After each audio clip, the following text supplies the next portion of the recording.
Welcome to Newsmakers for this Thursday, July 11th, 2024. Hope your summer is going well. Thanks for checking us out however you found us. And while you're here, make sure you like and subscribe so you never miss an episode. Now, every so often here on the show, we like to take you behind the scenes and get to know some of the people you see and don't see that bring your favorite CHCH programming to air. And today, I'm very pleased to be joined by co-anchor of Morning Live, Annette Hamm. Raised on a tobacco farm outside Langton, Ontario, Annette went to school for broadcasting at Mohawk College, where she was named an alumni of distinction in 2016. She started her career at CHCH in 1986 prior to graduating and has done basically all there is to do on air here at the station, including crime reporter. She co-anchored the new news while CH was on TV. She also hosted a morning news and business program called The Morning Market, and since 2005 has been the smiling face that helps get Hamilton going in the morning as a co-anchor of Morning Live. Outside of work, she's been named a Woman of Distinction. She's a Paul Harris Fellow and is involved with a number of charities and organizations in the region. And whoo, that was a mouthful, Annette. But Wow!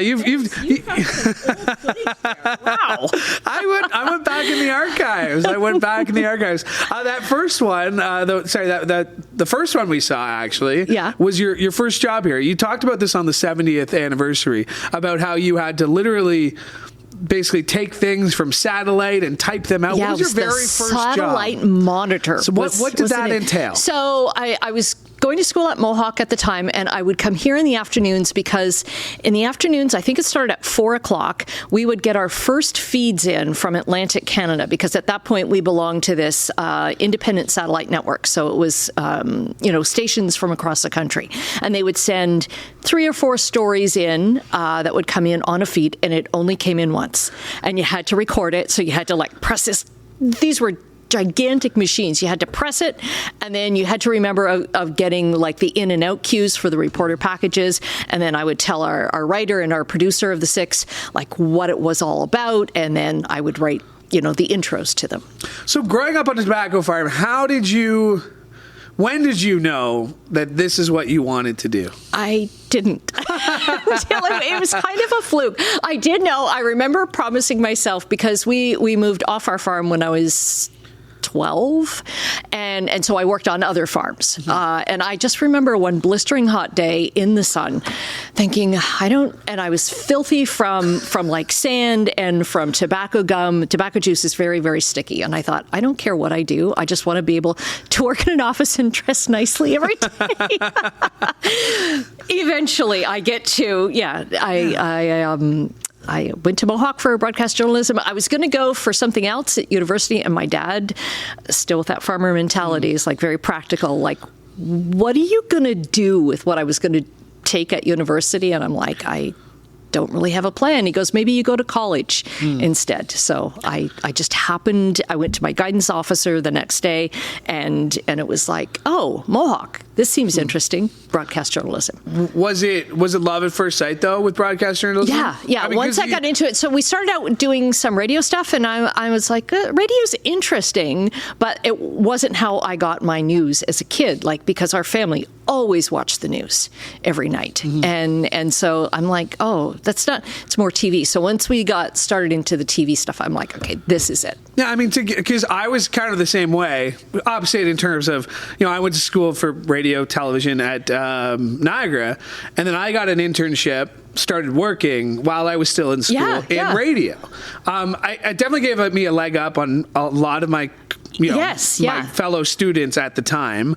But it really gave me that real world experience that most times universities don't have. And I think this job especially, not dissing anyone who has a university degree, but because this is what we learned hands-on in school, and then to get to do it right away, I feel really helped get that love going to start. And the immediacy and everything. And it really helped me get my assignments at Mohawk finished faster, because when you realize in real time, you've got to be really on the ball and fast. And it just helped me get my assignments finished. So 1986, when you think back to 1986 and you think now. I still remember my very first day. Tell us about it. Yeah, I remember. So it was a weekend, and it was a weekend writing shift.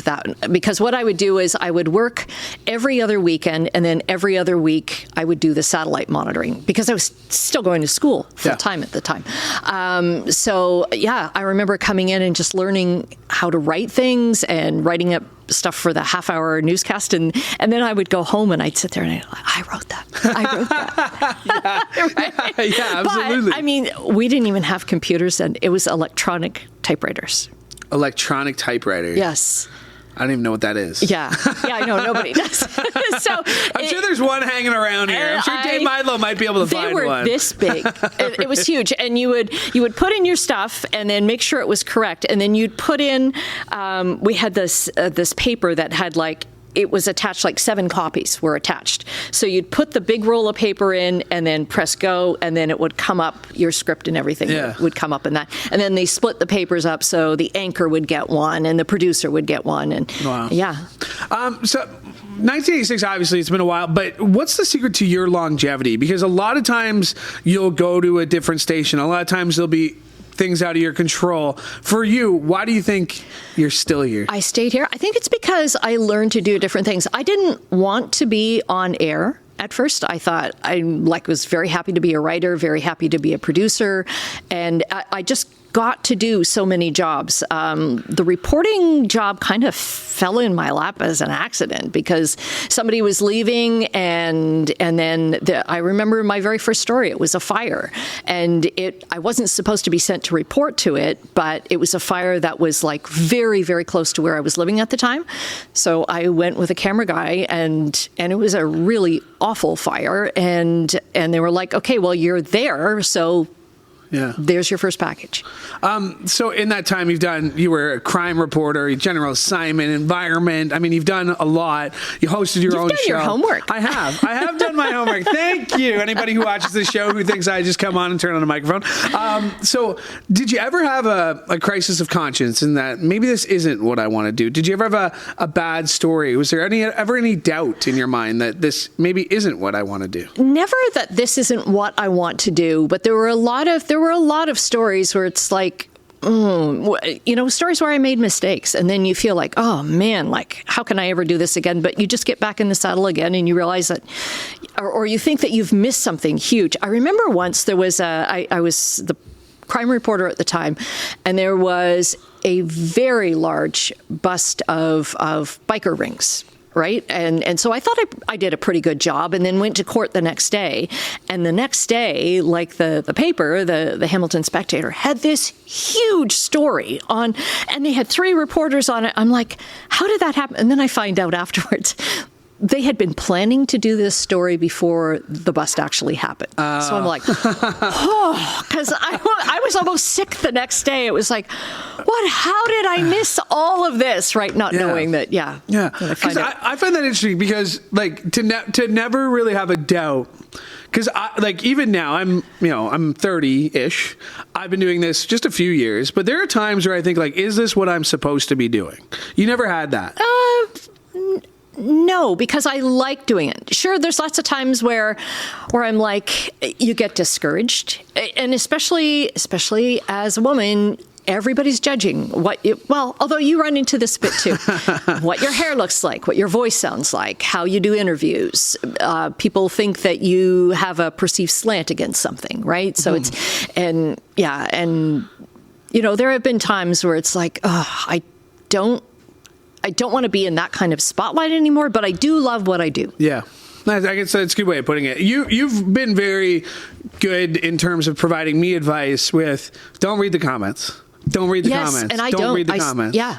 But every once in a while, one will sneak through, and sometimes it'll sneak through like because I've got all kinds of settings on my social media, so I don't have to see that, right? I don't care. But yeah, every once in a while, something will sneak through, and I'm like, I feel kind of bad for the people that are, behind a phone or behind a laptop writing this kind of stuff. Because I think, how bad are things for you that you're going to do this? Yeah. Like what's going on in your life this is how you're spending your time. Because I always find that too. I'm like, I wish I had as much energy about anything than you do in terms of commenting on my appearance or the way I sound or the way I look one certain day.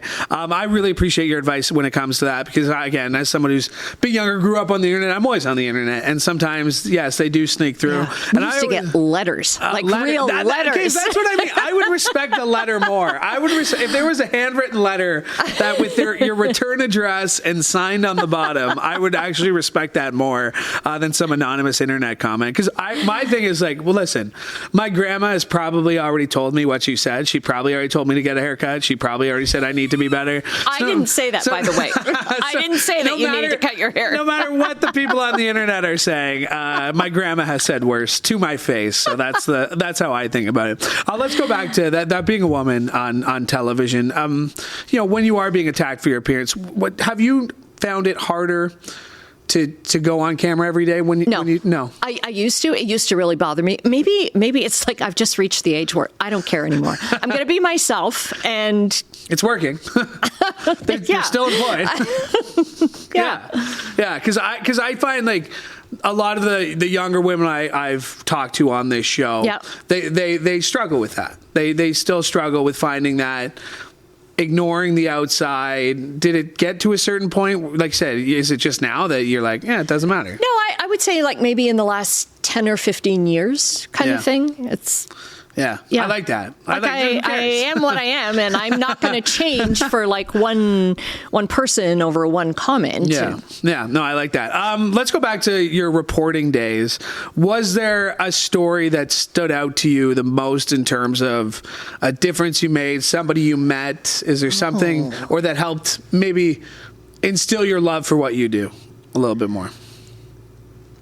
I think just meeting like ordinary people, like some people are all like, I interviewed this celebrity, or that's never been my thing. Except for Alex Trebek. Well, yeah. I was so... Except for Alex Trebek. And you know what? I'm my worst critic. The only time you've ever gotten starstruck. Tell us about it. And so... Jeopardy was airing on our station, and then he came on Morning Live. And you know what? That is the worst interview I've ever done. I can't look at it. I cringe when I'm like, why did I ask the questions that I asked? But I was literally like, I was so starstruck with him. Yeah. I was like, this is the smartest man. And now I see it and I'm like, I want to go back and say, Annette Hamm, why did you do this? You're going to comment on it. We're going to post it. You're going to comment on it. Who is this woman? What is she asking these questions Why is she asking these questions? So you don't get starstruck. So it's the ordinary people, the people that welcome you into their home. To tell something, even like heartbreaking stuff. Because there was some really, really awful things that we had to do before social media. Because, as the crime reporter, I would often have to go to like the homes of crash victims or murder victims or whatever, and you would have to ask for a photo of that person, because this is before social media, when people would just, you'd see somebody's whole background on social media. You just, that's a person, then okay, let's go to their social media, let's grab a photo of them, right? There's no interaction with the family. But you would actually have to go to the door and say like, I'm terribly sorry to do this. I don't want to do this, but this would, it's putting a face on a story kind of thing. Mm-hmm. A lot of times I got doors slammed in my face, and I think I would probably do the same. Yeah. But so many times we got invited in, and it was like, sit and have a cup of coffee with the family, and they would talk about, their son or daughter or mom or dad or whoever there was a death with. And yeah, like, I'd come out of that and say, like, I was kind of like, okay, are they still in shock? And I feel bad that I've done that. But then it's like, no, it's like sometimes you would get a letter back or a comment back saying, thank you for the way that, And I always find, like, the one thing about this job that, especially on the reporting beat, like, I've worked in a newsroom, the Boston bombing, Sandy Hook, like these really tragic days in world history. And it is heavy to go home and sit with that for the day, and then have to come back the next day, and it's a different story. It could be grand opening of something fun, right? Yeah, because you're always thinking, like, I'm like, okay, yes, the news cycle does move on, but every once in a while there'll be something that triggers something, and I'm thinking, those people are still dealing with that. And I think before social media came along and you would have to actually have that physical interaction with people, there was more of a connection and more thinking that, okay, I'm not just going to go on to the next fluffy story and we're going to be fine. It was like, stuff would sit with you. What's the best piece of advice you've gotten in your career? Listen. Don't worry about asking questions. Listen. How so? It's just because sometimes what a person is telling you, I used to get all, and when I went from doing reporting to actually doing like live interviews when I started on Morning Live, it was like, you'd have like a minute 30 to get your whole entire day's story in. And now I've got 5 minutes and I'm like, so I would like write out questions and I'd have them on my sheet of paper and I'd be so focused on that I'd miss something that the person that I was talking to would say. And I did get like one woman emailed. She was very critical, but she had a great point. It's like, stop looking at your questions and listen. And to whoever that woman was, like, thank you, because it was so important. And now it's like, because the person could say something that just triggers a question in your head that, oh, well, okay, let's go off of that instead of what I've already got down because I'm so nervous that I'm not going to fill my 5 minutes. Yeah, and I found that actually last week where it was, you had the questions, you had the prompter, and yes, there are some suggested questions. Yeah. But you are nervous about filling that 5 minutes, right? It is. And after a while, your internal body clock knows, okay, we're at 3 minutes now. And then it's like, I'm at 4 minutes. And then I hear in my ear, 1 minute left. Yeah. And that's why filling in for Emily, too, on those remotes, every once in a while, you'll get a signal to wrap it up after 3 minutes. But the last, 2 weeks I've done it, I'm doing it without the Luke Kant signal. So let's talk about Morning Live, because next year will mark 20 years on the desk in Morning Live. For me. For you. Yes, for you. Yeah. Were you hesitant? Was it something you always wanted to jump into? Go back to 2005, taking the job. Okay. So I had done, as you said, I had done a show called The Morning Market, which was a business show in the morning. And it was a very different format. It was like me in a newsreel of the local news of the day. And then they would put it in with local business news and then with international business news from Bloomberg. So it was very regimented. It was like we had a lot of fun doing it, but it was very bare bones stuff, right? So when the first host of Morning Live, when she left, Kathy Wegner, when she left, it was like our boss came to me and said, okay, well, you kind of get the hours. Could you fill in for a week? And I'm like, yeah, I'll do it, but I am not doing a morning show again. And then, because I thought it was going to be like the same grind, because I had gotten back into reporting then and realized how much I missed it. Mm-hmm. And I thought, I don't want to give this up again. But then I did that show for 4 days. And then I'm like, I went in and I'm like, okay, I'd like to be considered for that. Yeah. Because it's so different, because it was conversational, it was energy, and it was live, whereas Morning Market was it was live that morning, but the segments were kind of done 15 minutes ahead of time, right? So there's always this deadline, and there was nobody to talk to.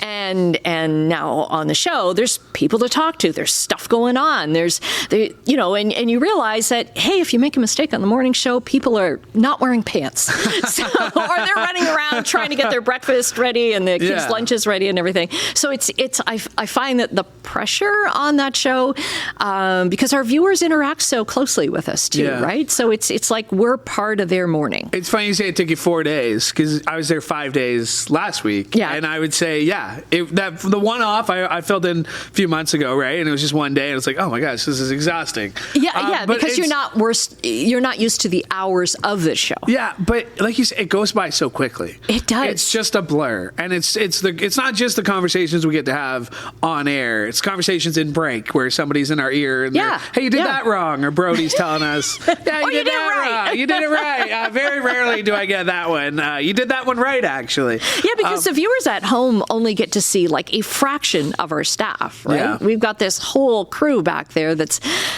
making us look good. there's the 9 a.m. Post show, whatever's in the canteen, let's go eat meeting that we have every day. That show, I did have a lot of fun. I got to ask you though, having sat across, putting you on the spot, how did I do? You did very well. You have to stop yelling. Oh. Remember that there's a microphone on you. So I push this away because No, you're not yelling now, but that's one of the comments. But you can tell that you're excited about stuff, right? Yeah. And you want to tell people, but it's Yeah. like, remember when we have these little microphones? That's okay. That's a very good. And that's my only thing of advice, because you are a natural on air. No, you are. And I remember I was so impressed with Louie when you came in to kind of shadow our show to see what was going on. And I remember the first day, you're like, I am so excited to be able to work with this team. And I'm like, wow, we're so excited to have you.